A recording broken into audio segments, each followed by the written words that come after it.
Después de 3 años de existência, vou para o qual está uma biblioteca rancho, vou para a exposição que tem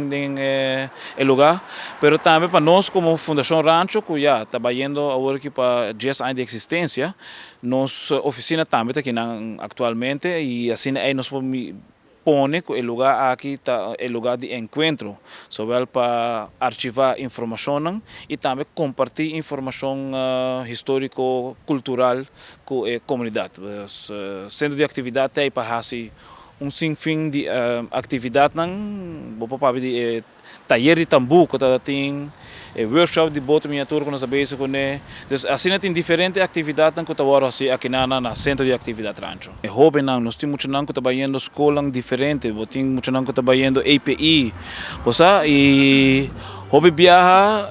bom, nós tínhamos sorte assim, que eu nós temos muito aqui um estagiário ou algo assim, que ele tem vínculo com sua abuela ou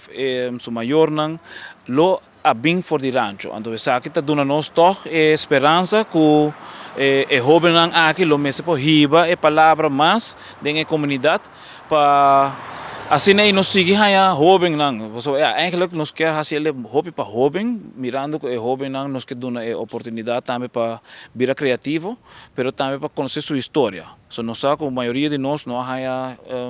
história de Aruba na escola, tem outra geração que sim há algo de história de Aruba, mas é algo que nós temos aqui disponível. Então, se nós quer abre porta para a comunidade. A comunidade me se porta pouco mais, como diz, proativo, pero nós também temos problema aqui que tem algo going on que está passando dentro do bairro que tem a ver com diferente variedade de nacionalidade e nós